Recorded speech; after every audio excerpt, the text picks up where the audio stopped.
Hi, எப்படி இருக்கீங்க? நான் நல்லா இருக்கேன். நீங்களும் நல்லா இருக்கணும். இறைவார்த்தை. உங்கள் ஒளி மனிதர் முன் ஒளிர்க. அப்பொழுது அவர்கள் உங்கள் நற்செயல்களைக் கண்டு உங்கள் விண்ணக தந்தையை போற்றி புகழ்வார்கள்.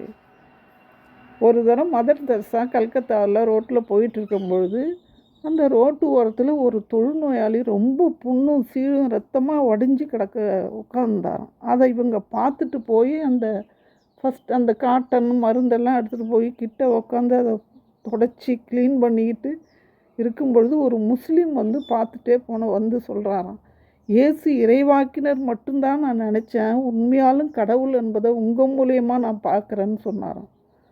ஸோ நம்ம செய்கிற அந்த இரக்க செயல்களையும் அன்பு செயல்களையும் மற்றவங்க பார்க்கும்பொழுது கடவுளை போற்றி புகழ்கிறாங்க பாருங்கள், அதுதாங்க உண்மையான இறை தொண்டு. அதை தான் நம்ம அன்னை செஞ்சாங்க. நம்ம இந்த தவக்காலத்தில் ஆடம்பரத்தெல்லாம் அகற்றி வறியோருக்கு தேவையான உதவி செய்யணுங்க.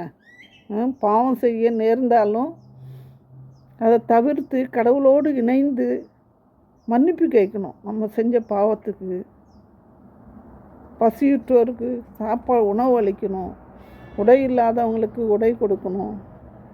ஸோ நாம் நோன்பாக இருந்தாலும் பக்தியாக இருந்தாலும் அதை உணர்ந்து ஆழ்ந்த அன்போடு செய்யும் பொழுது கடவுளுடைய ஆசீர் நமக்கு நிறைவாக கிடைக்குதுங்க. செய்வோமா? ஆமென்.